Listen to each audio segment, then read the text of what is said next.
Hello tout le monde, j'espère que vous allez bien. On se retrouve aujourd'hui pour une vidéo maquillage spécial débutante. Donc cette vidéo pour toutes les personnes qui ont envie de se lancer dans le maquillage, d'apprendre étape par étape avec des astuces et des conseils simples et rapides. On va voir aujourd'hui donc dans ce tuto comment maquiller son teint, ses yeux et ses lèvres sans pinceau, puisque quand on se lance dans le maquillage, on n'a pas forcément tout le matériel. Donc si ça vous intéresse, regardez la suite de la vidéo. Allez, c'est parti pour la première étape, donc l'étape du teint.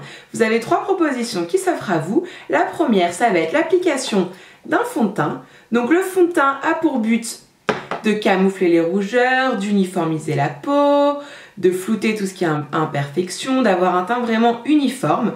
Pour ceux ou celles qui trouvent que le fond de teint a un pouvoir un petit peu trop couvrant et qui veulent un peu plus de naturel, un peu plus de légèreté, dans ce cas-là, vous pouvez opter par exemple pour une bébé crème. La bébé crème va exactement comme le fond de teint flouter tout ce qui est imperfection, pores dilatés, uniformiser le teint, mais ça aura un côté un petit peu plus transparent, un peu plus naturel. Donc dans ce cas-là, si vous avez des grosses imperfections, je vous conseille plutôt d'utiliser le fond de teint. Et pour les personnes qui veulent un résultat beaucoup plus naturel mais qui n'ont qu'un seul fond de teint, qui n'ont pas de bébé crème, dans ce cas là c'est pas grave, vous prenez votre fond de teint et vous le mélangez avec votre crème du jour et ça va vous donner une crème teintée. Donc moi je vais plutôt opter pour l'utilisation d'un fond de teint puisque j'aime avoir un résultat assez couvrant, j'aime vraiment avoir un teint zéro défaut, un teint parfait. Donc je vais utiliser le fond de teint 1, 2, 3 Perfect de chez Bourjois.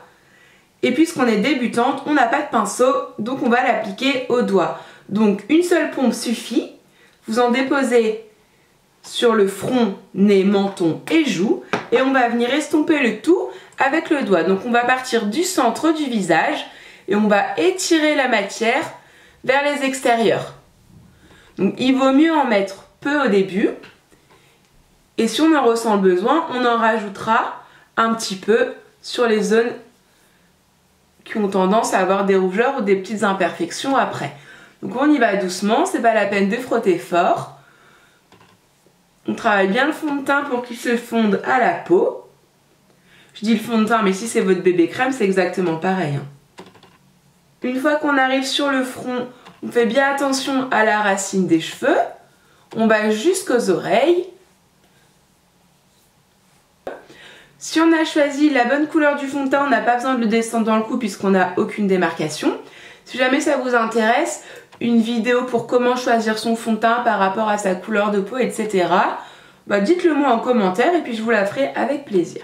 Après l'application du fond de teint, il y a une étape qui n'est pas forcément obligatoire mais que je conseille. Ça va être l'application d'un anti-cerne. Donc vous pouvez l'appliquer juste en dessous, au niveau de vos cernes. Et puis si vous avez des petites imperfections, dans ce cas-là, c'est le moment d'en profiter pour les couvrir et les camoufler. Donc moi aujourd'hui j'ai utilisé la touche magique de L'Oréal, l'accord parfait. De toute façon comme d'habitude je vous mettrai toutes les infos sous la vidéo. Alors au niveau des cernes on va venir estomper l'anti-cerne, on va venir le fondre à la peau avec le doigt en tapotant pour un résultat naturel. Moi je vous conseille toujours d'appliquer votre anti-cerne après votre fond de teint et pas l'inverse, puisque si jamais vous appliquez votre anti-cerne et par-dessus votre fond de teint, ça va du coup faire bouger la matière qui est en dessous. Donc ça va faire bouger votre anti-cerne, vous aurez passé du temps à le placer, à camoufler vos rougeurs, vos cernes, et puis ça va tout déplacer. Ensuite, et là c'est l'étape indispensable, il va falloir poudrer pour vraiment fixer le tout, apporter de la matité et surtout permettre au fond de teint de rester plus longtemps. Donc moi comme poudre je vais utiliser la Stay Matte de chez Rimmel, c'est une poudre que j'aime énormément et là malheureusement on n'a pas le choix que de l'appliquer au pinceau. Donc je vais venir la prélever avec un gros pinceau poudre, celui-ci, qu'est-ce que c'est qu'un pinceau? C'est un blush brush, vous voyez c'est un gros pinceau blush de chez Real Techniques mais c'est pas grave, je peux m'en servir également pour la poudre et je vais venir appliquer en tapotant, toujours pareil en partant du centre du visage. Donc là je vais insister un petit peu plus au niveau de la zone T puisque c'est là qu'on a tendance à briller au cours de la journée. Et ensuite légèrement au niveau des joues. On a presque fini le teint. Là ça va être l'étape indispensable. Ça va être l'étape du blush. Donc moi j'ai choisi un blush de chez Sephora, c'est le Corail Rosé. C'est une teinte qui va vraiment à tout le monde, vous ne pouvez pas vous tromper en choisissant une teinte comme ça. Je vais prendre le même pinceau avec lequel j'ai appliqué ma poudre et je vais venir en appliquer au niveau de mes pommettes. Donc pour l'appliquer, c'est assez simple. On va l'appliquer sur le haut de la pommette. C'est ce qui va permettre de donner bonne mine, de réveiller le visage. Maintenant, on va pouvoir passer aux yeux. Donc moi, j'ai choisi un Color Up de chez Kiko. Donc ça se présente comme un gros crayon jumbo.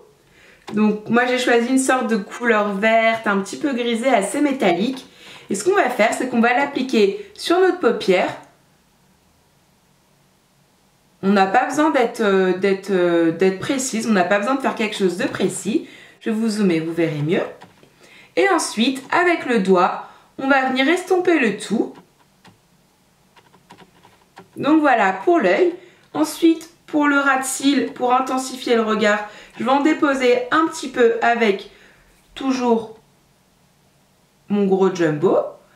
Et je vais venir estomper le tout au doigt toujours. De toute façon, ce genre de gros crayon à maquillage comme ça se travaille beaucoup mieux au doigt. Le travail des yeux est presque terminé. Donc moi, je vais utiliser le Rocket de chez Maybelline. Et je vais en appliquer sur les cils du haut et sur les cils du bas. Donc comment est-ce qu'on applique son mascara? On dépose déjà la matière au niveau de la racine des cils. Et par petits mouvements en zigzag, on va venir remonter le tout. Ça y est, j'ai appliqué mon mascara. Maintenant, la touche finale au maquillage, ça va être l'application d'un rouge à lèvres.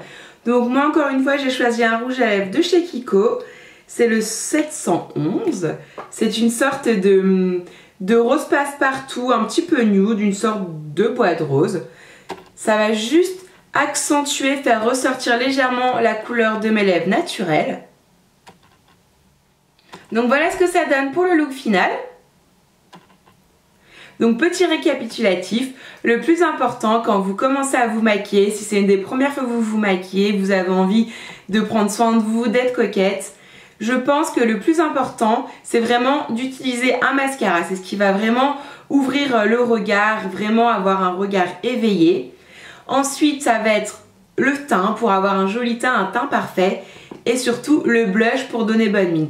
Donc si vraiment vous deviez investir dans 3 produits pour commencer, pour moi, les plus importants, ce sont vraiment ces 3 produits-là.